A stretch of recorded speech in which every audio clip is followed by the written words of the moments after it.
to make this a more equitable place and work very, very well. All right, guys. Sorry, I'm late.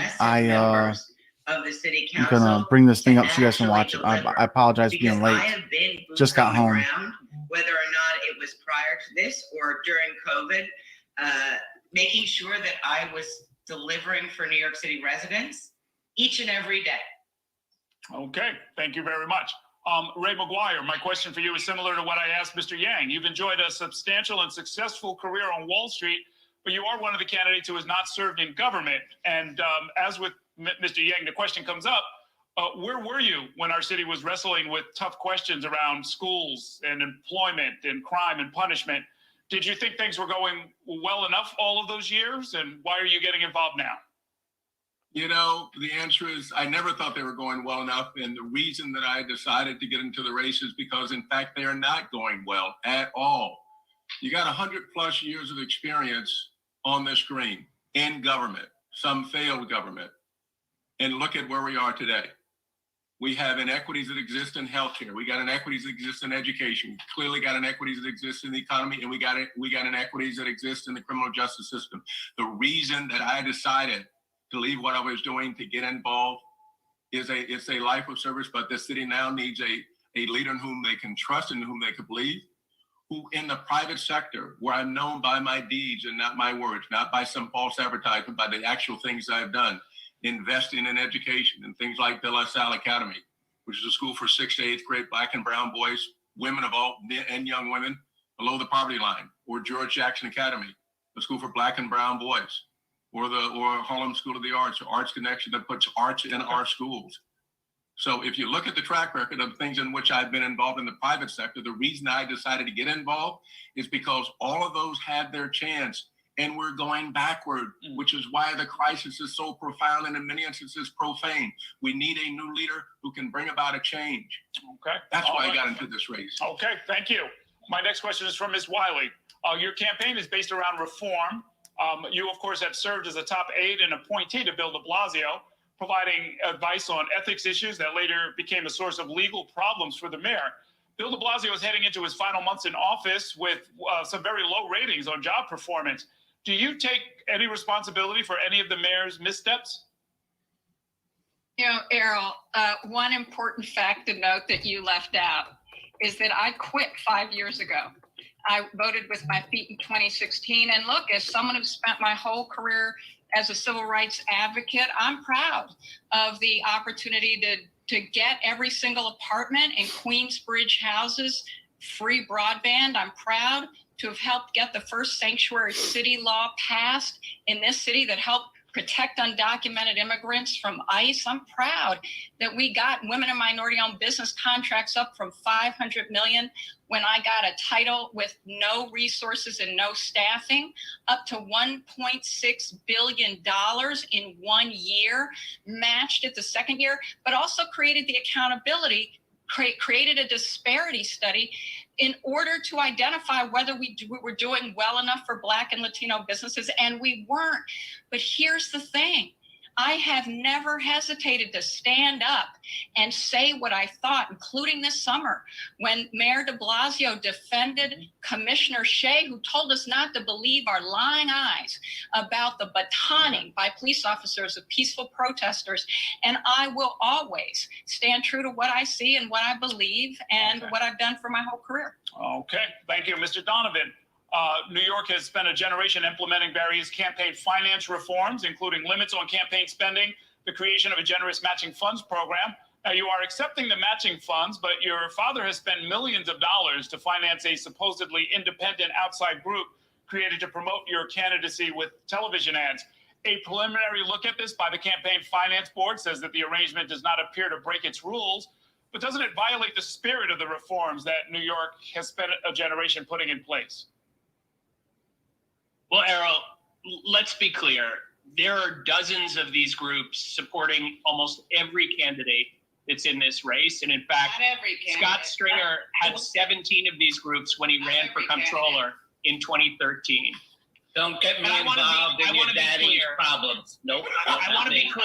Let him finish. Let him finish. Let him finish. Let him finish. I'm not getting involved in that. Let him finish. Look, let's be clear that when I have conversations with New Yorkers, they are focused on the issues in their daily lives. This is a moment of crisis, and this is not the issue that I am hearing about or that folks are focused on.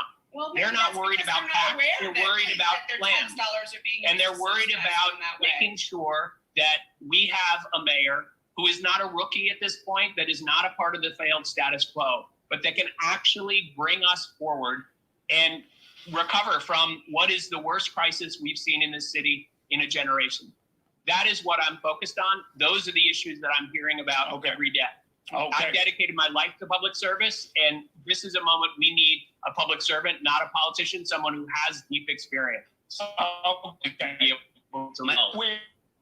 We promised you all a short break. We're going to do that in a minute, but first let's go to Brian Lehrer for a short lightning round. Thanks, Errol, and very short on the way into this break, just 3 questions. There'll be yes or no questions, a show of hands, and I'll translate for the radio audience. Okay, first question. Should all future New York City police officers be required to live in New York City? Who says yes? Raise your hand. So that is everybody. That was easy. Next one. Well, a listener to my show submits this question that goes well in a lightning round. Once COVID vaccines are approved for regular use, no longer just emergency use, depending on the age group, do you favor requiring students in those age groups to be vaccinated, as many colleges are doing right now? Who would require the students to be vaccinated? Garcia, Stringer, Donovan, Yang, the rest are no's on that. And for those of you who raised your hand, yes, would you also require staff to be vaccinated? Any of you? None of you would require teachers to be vaccinated or other staff. And final one, will you commit to making the composting program citywide? Raise your hand if the answer is yes for a commitment on that. Do I see everybody except Mr. Yang? So there you go, and that's that lightning round. I love composting. I wanted to roll it out in parts of the city first. That's all. I love composting. Just not enough, I guess. That's not citywide. Like, you have to roll it out in certain parts where you have the resources, and it makes more sense. To you. Thank you, Brian. Thank you, candidates. We're going to take a very short break here. We'll be right back with our cross-examination round. That's when each candidate will get a chance to directly ask one question of one opponent. We'll be back in exactly 2 minutes with the primary debate for mayor of New York City. Stay with us. All right, everyone. So that was a very exciting first half. Lots of great questions. I am going to kick it over to Erica, who's at our in-person event, to join us with a special guest.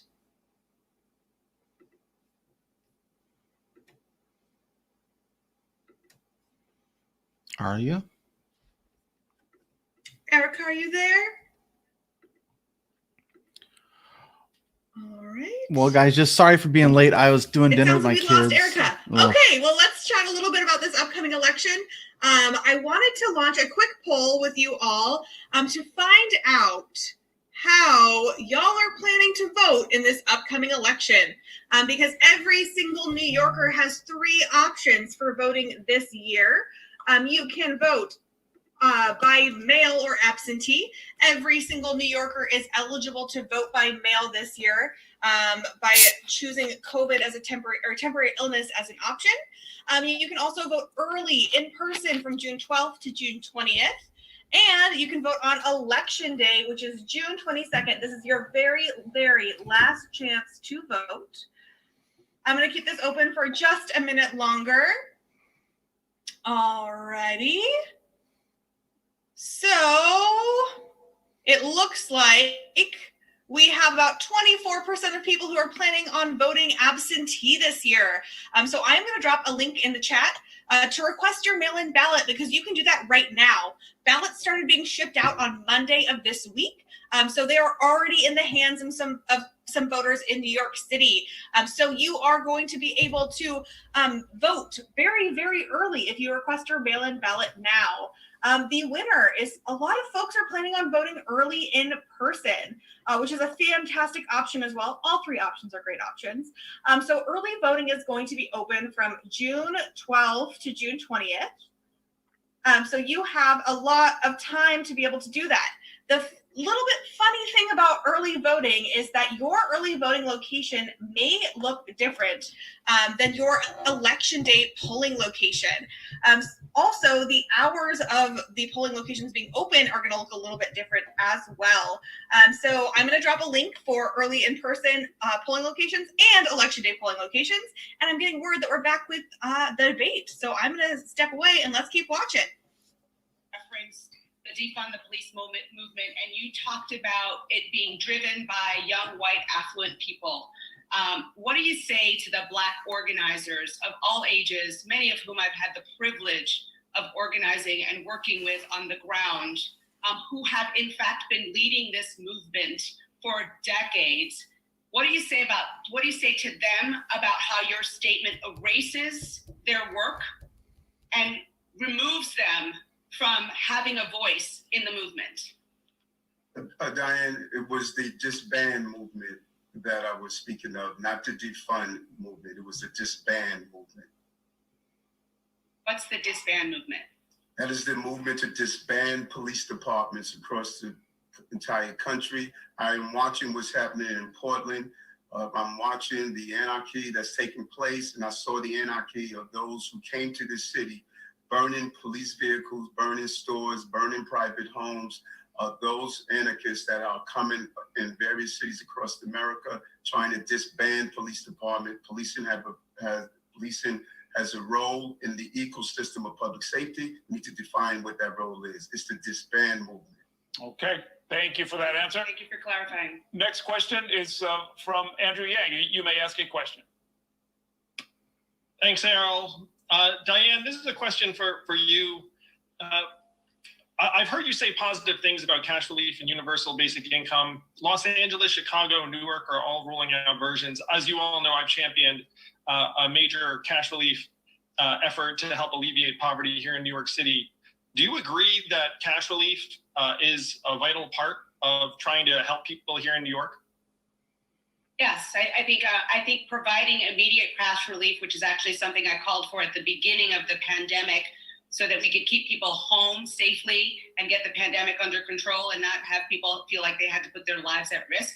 I think that's a critical piece, but I want to be sure and clear, actually, that it is not a long-term solution, nor is it the ultimate answer to the deeply rooted systemic and structural issues that result in the inequities in terms of how the multiple pandemics that existed before COVID impact Black and brown communities, immigrant communities, the low income and the working class folks, or whether we're talking about access to housing or access to quality education or access to jobs that enable them to live in dignity and provide for their families.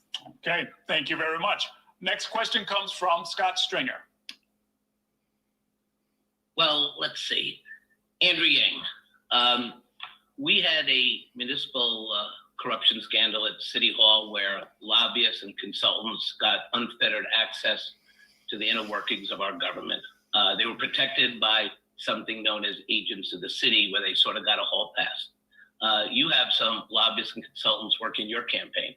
Will you join me in making sure that we don't give access to the power brokers in an administration, no matter who becomes mayor?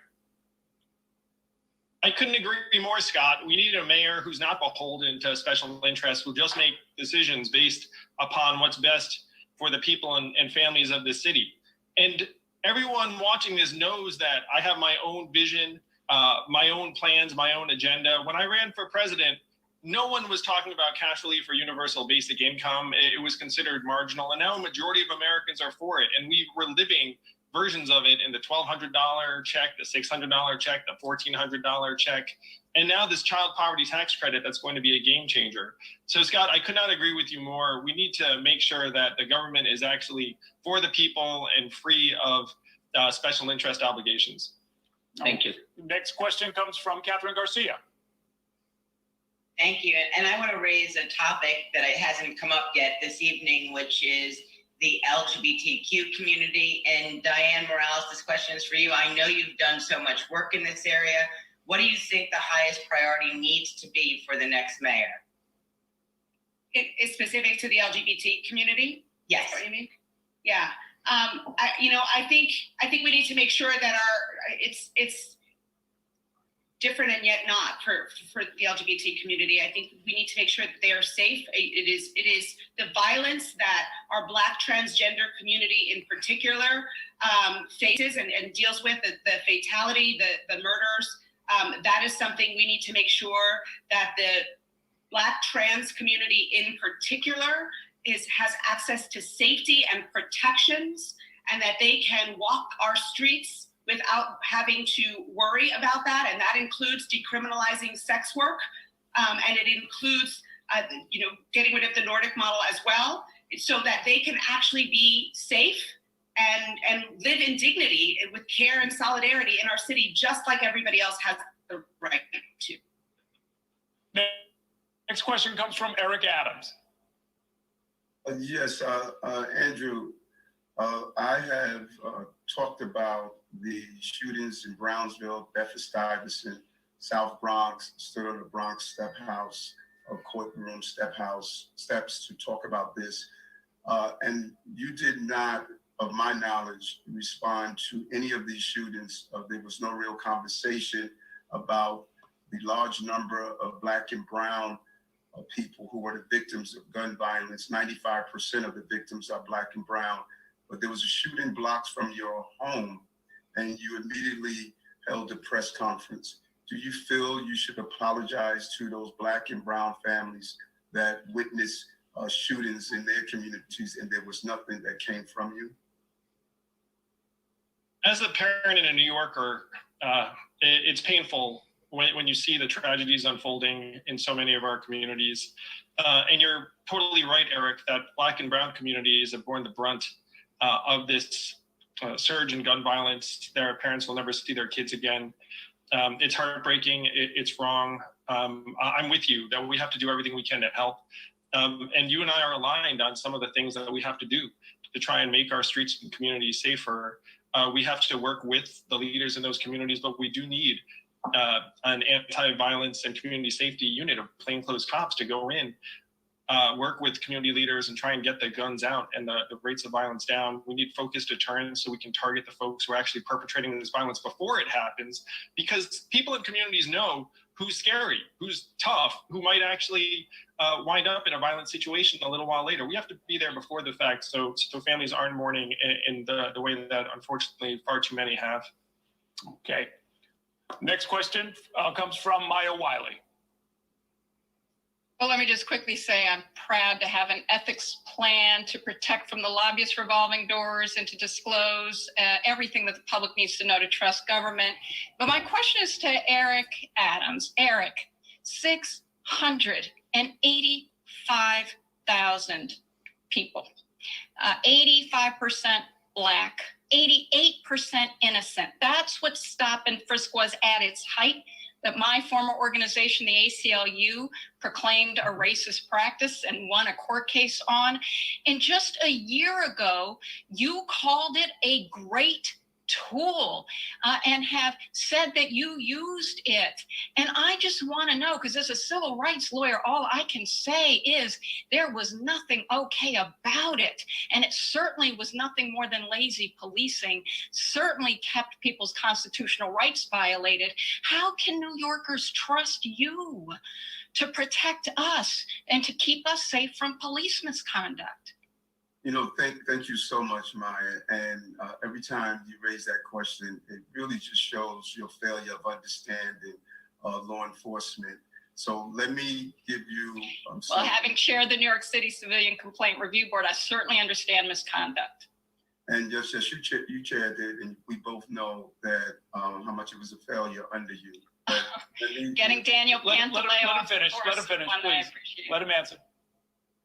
I told everyone at the beginning of the race, once candidates start getting desperate, it's going to get really nasty, So, Maya, let me share this with you. Let me give you some facts. I was the leading voice against the abuse of stop and frisk. Everyone knows that. I was the leading voice.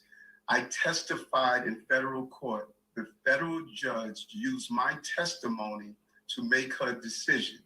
If you do a Google search, you will find from the mid-90s throughout my entire career, I talked about the abuse of stop and frisk. I partnered with Hakeem Jeffries, who's now a congressman, and introduced a bill in Albany that talked about, number one, the illegal use of quotas, and number two, keeping a database from stop and frisk.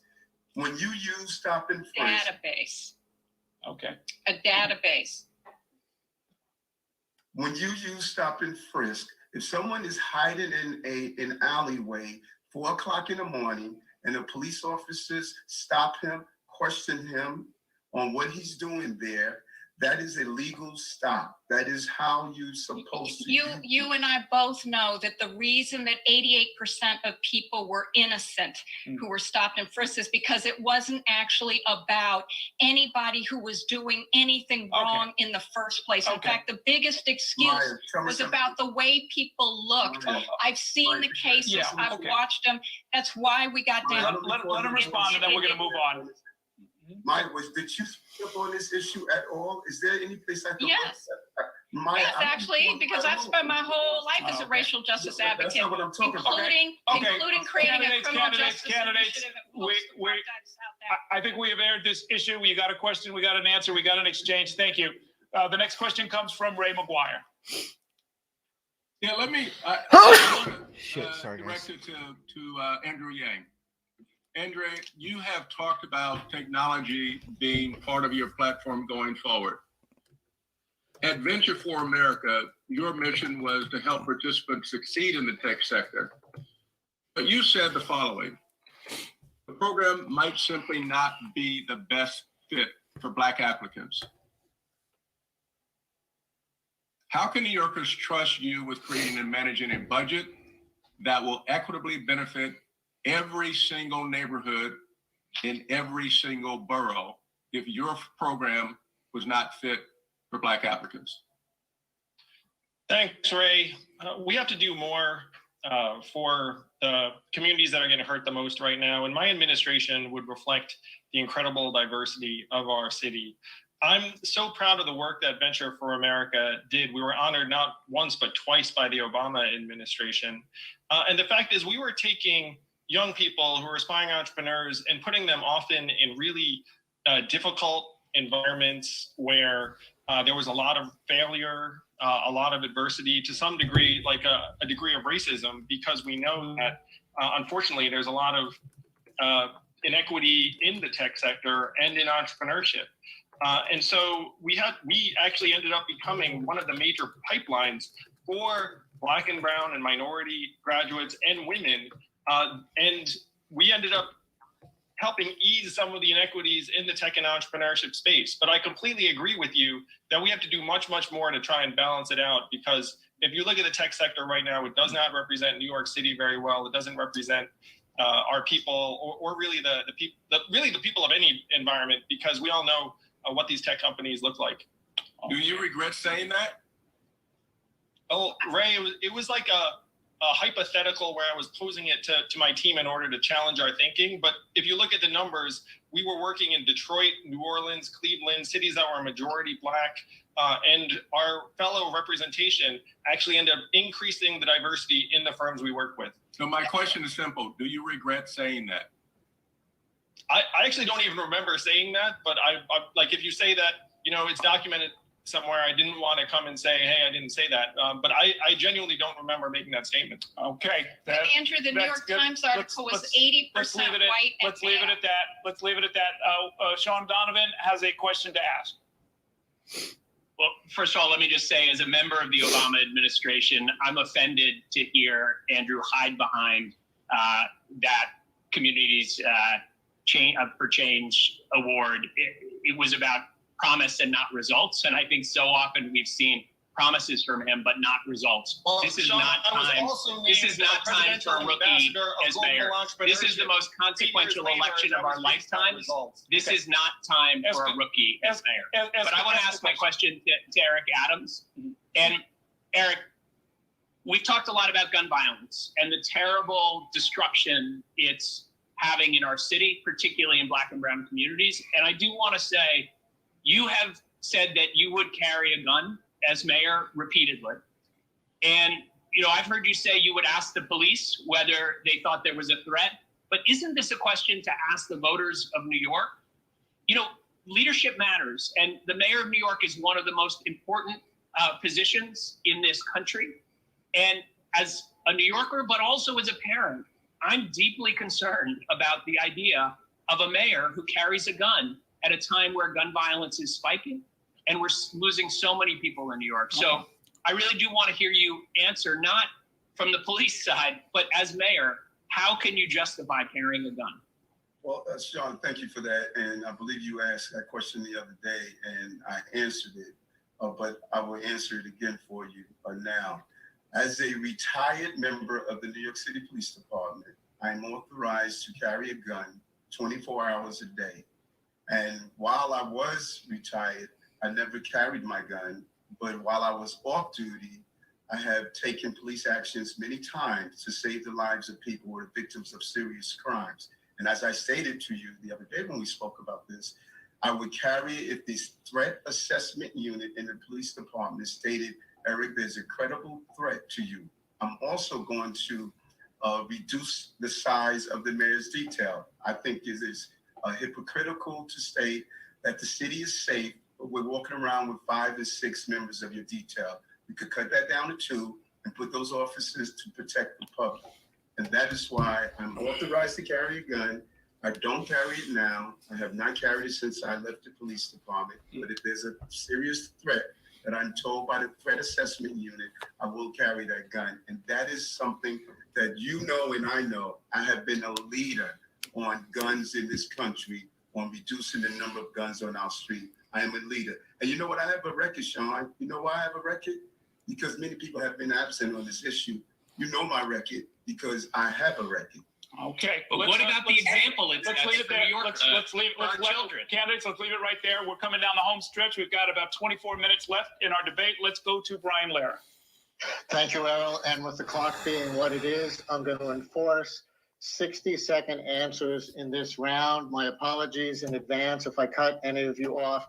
60-second answers to what I admit is a complex area in New York City, and that is our public education system. In a city where the system has been labeled the most desegregated big city school system in America, a listener to my show, identifying as Beth from Brooklyn, writes, as a remote teacher this year, I have seen the vast inequities. What will the next mayor do to address this? So what I'm going to ask you to do in 60 seconds is name one signature policy of yours for education disparity or fighting education disparity in outcomes in New York City. And 60 seconds, Mr. Donovan, you haven't gotten to go first yet tonight, so we'll start with you. Well, Brian, first of all, we can't end segregation in our schools without ending segregation in our housing. And I led the fight to give real meaning to the Fair Housing Act when I was housing secretary for President Obama. In fact, when Donald Trump still had a Twitter account, he was lobbing racist attacks at my work to make sure people could live wherever they choose in this city and this country. And that has to be a key part of achieving real equality in our communities. But in the school system, I think one of the most important things that we can do, there are many, and my education plan was called by the New York Times the most comprehensive and detailed of any of the candidates. We're running the campaign of ideas. Specifically, we have fewer than 45% teachers of color in a system that's more than 85% kids of color. And we know that if a student of color has a teacher of color by 3rd grade, they're far more likely to graduate. Okay. Thank you, Mr. Donovan, and that's the 60 seconds, Mr. Yang. Just today, I stood with State Senator Toby Stavisky and declared that we're going to have an education opportunity fund that's going to put $1,000 into the hands of families that have a child who is either below the poverty line, an English language learner, or has an IEP. This $1,000 will go to after-school programs, individual tutoring, speech therapy, things that many of these children need that they don't have the money for. And this is deeply personal for me because I have a special needs child. I remember when we received his autism diagnosis, and for us at least it was a relief because we were struggling so much as first-time parents. And we had the resources to be able to help our son get some of the extra help that he needed. But so many families in New York City do not. Many of them are immigrant Black and brown families who are struggling with a special needs child. Thank you, Mr. Yang. We'll go next to Ms. Garcia. Your one signature policy for reducing educational disparities. Hard to pick just one, so you should go to the whole plan at kgfornyc.com. But we need to stop talking about education as a scarcity. My plan to expand the number of high schools and use the University of Texas model, which means taking the top 10% from any middle school based on grade point average, has seen real results, not only about racial integration, but also economic integration. I want to bring that thinking to New York City's DOE. You know, I'm a product of the public school system. I know we can do a great job in educating our kids. We need to fully fund every school. How is it possible that some elementary schools don't have libraries? This is really the craziness that there are disparities in funding right this second. That means there are disparities in. Thank you very much. And we're going to go next to Ms. Wiley. You know, I attended a segregated, overcrowded, underfunded elementary school when I was young. And I was proud to co-chair the School Diversity Advisory Group, where we came up with 200 pages of recommendations. I have a plan, but I'm going to start with hiring 2,500 new teachers because our most overcrowded schools, 618 of them, are usually also our segregated Black and Latino schools. That is going to help us improve the quality of education. It is going to help us diversify our teachers so that they look like students. We know that helps. But I'm also the first candidate to put out a gun violence prevention plan. And in that plan, I talk about putting trauma-informed care in our schools because our kids are traumatized and that impacts their learning. And we're going to ensure they have all the supports and services to succeed. Thank you very much. Ms. Morales.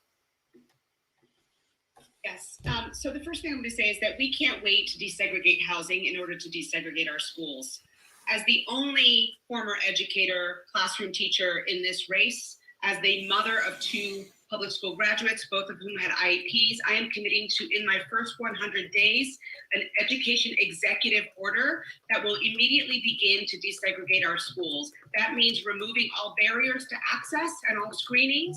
It means including redrawing boundaries of our school districts to make sure that there's increased access across the board, making sure that we're ending the SHSAT, maximizing our newly one-fair student funding, and increasing. Ryan, I just want to be clear. I didn't say that we should segregate our schools. We have to do both at the same time. What the fuck? As well as implementing a culturally responsive curriculum and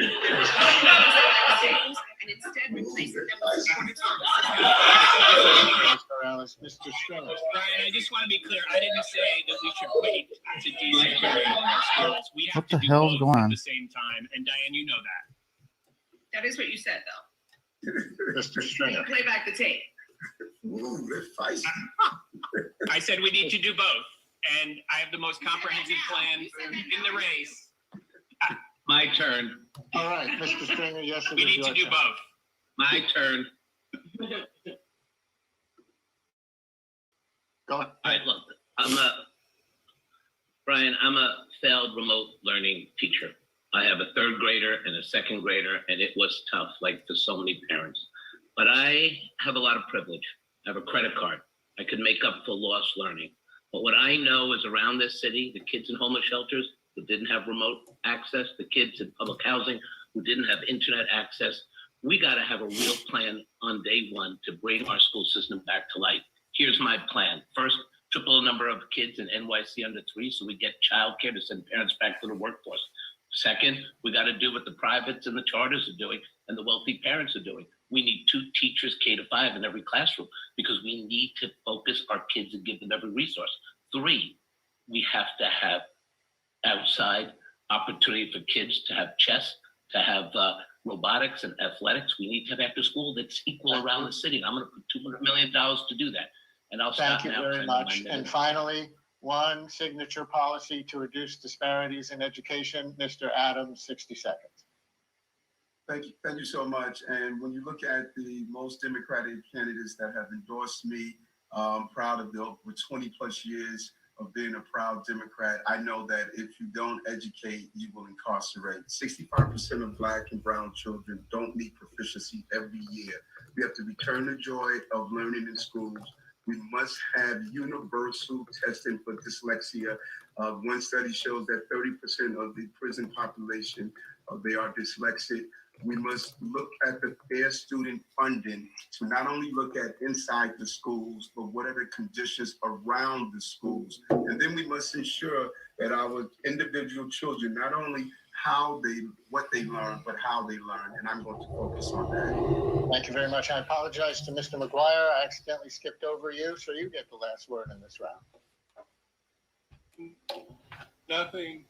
There are very few things that are more fundamental than education. Education is what got me here. With all due respect, what is being described is that which is attempting to go against what is a crisis in education. The system doesn't work. It has not worked. If I randomly take 10 Black and brown 4th graders, 2, maybe 3 can read. So the system needs to go from being this random pre-K to 12 to something that completely transformed. My plan is called Cradle to Career. You can see it at raidformayor.com. The signature component of this is going to be making certain that no child leaves the 3rd grade without the ability to read and do math. Because all the educators will tell you that between 0 and 3, our children are learning to read. After that, they're reading to learning. We've lost far too many who we didn't teach how to read. And then we're going to go forward to make certain that in the 8th grade, our children get exposed to summer jobs, career opportunities, including vocational careers. So by the time they graduate, they can do 1 of 3 things. You go to those career jobs, they can go to a 2-year or 4-year college, but I want to be accountable for how our children get educated. And that's the way you got to look at it. We're going to finish the education set with 2 quick hand-raising questions. First one is, should the city still offer a full-time remote option for families who want it in September? Who would say yes, full-time remote option should be available? I think I'm seeing 0 hands. Mr. Adams raises his hand for a full-time remote option, and so does Mr. Stringer. Okay, and please raise your hands if you support keeping the SHSAT exam as the only criterion for admission to the specialized high schools like Stuyvesant, Bronx Science, and Brooklyn Tech. Raise your hands if the test should continue to be the only criteria. Ms. Garcia is raising her hand. Mr. Adams is raising his hand for only criteria and only those 2. Candidates, thank you so much. Back to Errol. All right. Thank you, Brian. We're going to turn now to Josefa Velasquez for our next question. Thank you, Errol. So we want to talk about homelessness. We know this is a topic that is immensely important to a lot of New Yorkers, so we would appreciate it if you honored them by keeping your answers concise. Tens of thousands of adults are living in shelters or on our city's streets and subways. Pre-pandemic, Mayor de Blasio's solution was to build out dormitory-style shelters for every part of the city. Mr. Stringer, let's start with you. As mayor, would you continue on the path of building citywide shelters? 572,000 people are 1 step away from homelessness.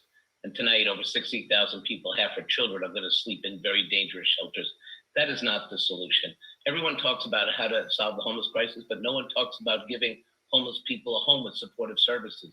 What I would do as mayor is have a housing plan that actually builds low-income housing for the people who need it.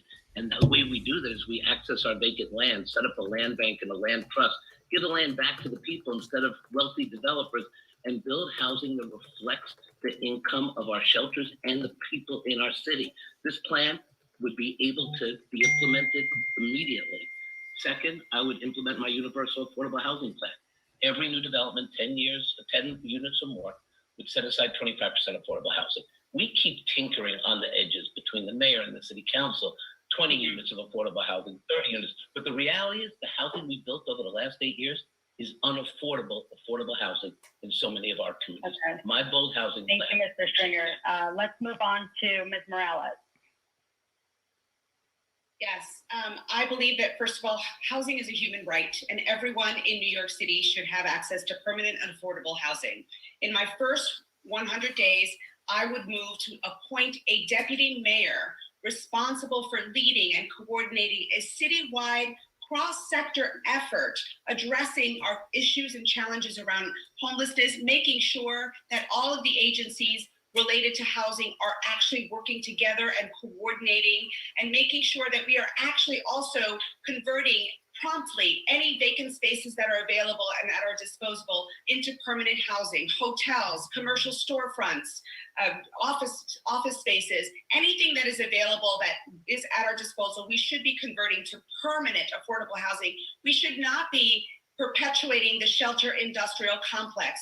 We also need to undertake an equitable planning system that ensures that moving forward, we are looking ahead for the long term and planning accordingly and involving communities in that process. Thank you, Ms. Morales. Mr. McGuire, over to you. Would you continue to build citywide shelter networks? If not, what would you do? The answer is no, I would not continue to build citywide homeless shelters. You know, I was talking the other day, 7:30 or so in the morning at a subway stop. And I struck up a conversation with a person who was in a wheelchair who was homeless. And he said, Ray, the thing that I want is I want just a roof over my head and just a hot pot and a stove or a refrigerator. And he said, I don't want to go to the shelters because I fear for my life. They're dangerous in the shelters. So my plan is to build deeply affordable housing. There is an example of this called the Bronx Common, 163rd Street in Melrose, where we're housing an extraordinary complex. We have those who are formerly homeless, $225 a month, all the way up to rents of $1,999 a month for a 3-bedroom. We know we can do it. It has facilities for our elderly, which my plan calls for, the elders. It has a gymnasium. It is powered by solar panels. And it also has an indoor-outdoor concert hall. So there are ways that we can do this. And my plan calls for going from homelessness to homeownership. Thank you, Mr. McGuire. Ms. Garcia, how would you handle this topic if you're elected mayor? We have to fundamentally change our approach. Shelters are a Band-Aid for the solution to a long-term problem. We have to put housing first, because you know what? Housing heals. It makes it so you can keep a job. It makes it so your kids can get a better education. And it actually physically keeps you healthier. That is why my plan includes increasing the voucher amount to something you might actually be able to rent in the city of New York, for those of us who knew the answer to that question, to make it so that we build 50,000 units of affordable housing, that we build 10,000 units of supportive housing, that we are creating safe haven beds for those who need it. We have to be a city that makes it so that housing is foundational for families. And I have been responsible for building over $8 billion worth of capital projects. I understand how to get this done. Thank you, Ms. Garcia. And Mr. Yang, let's go to you. What's your plan for the homeless in New York? There are at least 3 elements to what we have to do for the homeless population. The first is we need more permanent affordable housing. The sheltering system is not meant to be permanent. Unfortunately, the average stay in our sheltering system has gone up by 30%, which has caused all sorts of issues and bottlenecks. And one of the bottlenecks is that we haven't gotten the supportive housing we need because the mayor and the governor haven't been on the same page. It's one thing that's holding us back.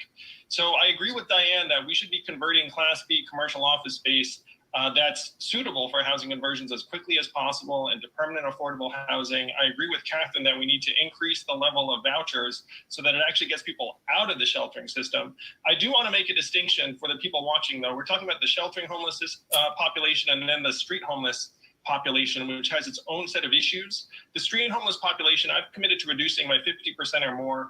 And the way we do that is by investing in safe haven beds, psych beds, supportive housing, and a better standard of intervention where if someone is in distress and on our streets, they do not belong on our streets. We have to get them to a better environment for their sake and the city's sake. To everyone on this topic, and we have a very limited amount of time. Mr. Donovan, you were formerly the head of HUD under President Obama. What's your plan for the rising number of homeless people in New York City? You know, other candidates talk the talk on this. I've walked the walk. As a kid growing up in this city, I was outraged to see homelessness exploding on our streets in the wealthiest city on earth. Today, we have more homeless people in this city than any time since the Depression. Homelessness is a solvable problem, and I know that because I've solved it. When I was housing commissioner in the city, we cut the number of individuals on our streets in shelter by a third. I helped during the Great Recession, millions of families stay in their homes. And when I led the homelessness strategy for President Obama, did this motherfucker say solved it? Reduced homelessness around this country. I don't know, man. I think that's crazy. Sorry, guys. Homelessness in more than 80 cities. And in fact, yesterday I got off the subway and Willie Boyd walked up to me. And he said to me that his father had been a veteran whose life was saved by supportive housing that we'd helped build. Saved his life. We can do that in New York with the right leadership.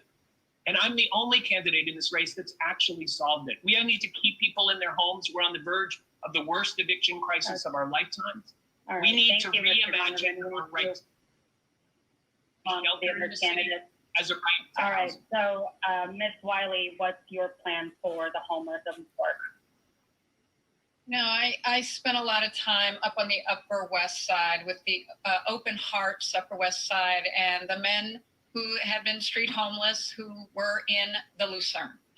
And Shams DeBaron, the homeless hero, someone who supports me in this campaign, has so rightly said, you know, eviction is the homelessness crisis, and we need a housing first strategy. So 3 things. I already have my New Deal New York plan, which is going to be money and resources that are used in part to build affordable housing that people can truly afford.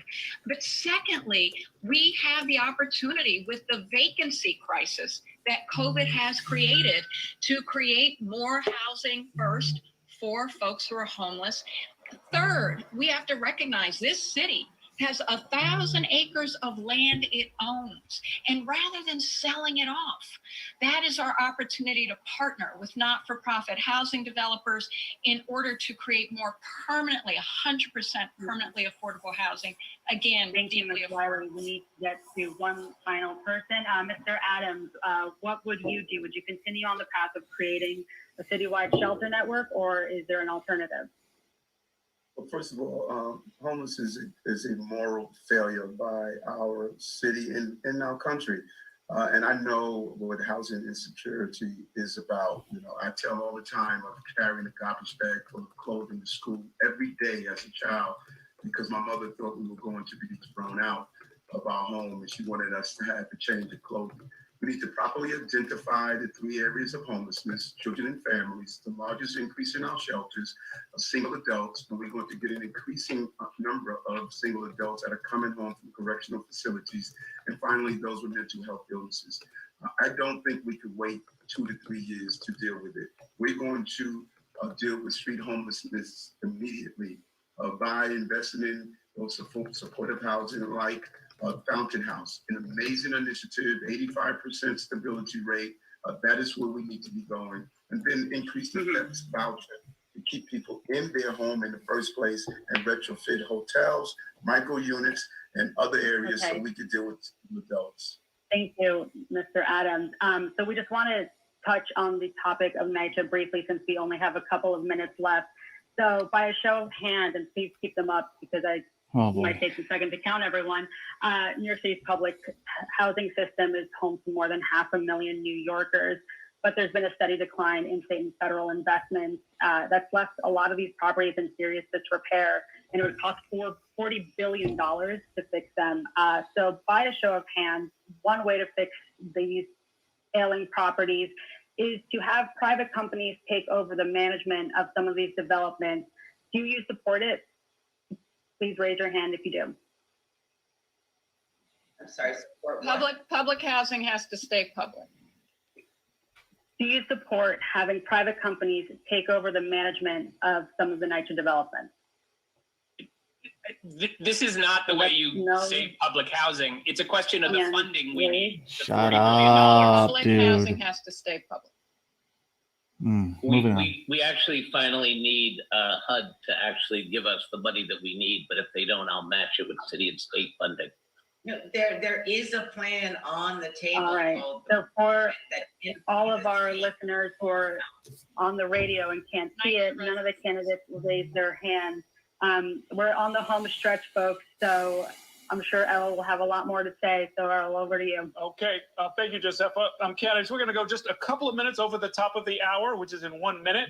We're almost out of time. I want to squeeze in a few more short lightning round type questions. Please keep your answers to yes or no, or just a few words. So candidates, what is the first cultural event, whether it's Broadway or sports or otherwise, that you plan to attend when the city reopens? Mr. Donovan. Well, I've already been doing that. I went to see Jewel Box on Skirmerhorn the other day, Brooklyn Ballet, amazing performances. Okay, we should be opening up our storefronts all over this All right, guys, city, I'm going to kill this thing. I don't give a with shit about arts these and answers, culture, to tell you our the public truth. So, spaces. We should do that right now. okay, guys, those are fucking stupid questions. It has nothing to do with politics. So I'm killing it. Thanks for joining me, guys. I'm going to jump on over here. We got another live stream scheduled right now at 9 p.m. on the Trickle Up for our news. So I'm going to kill this, jump back on that one if you guys want to, man. Thanks for joining us. Sorry for being late, guys. Later.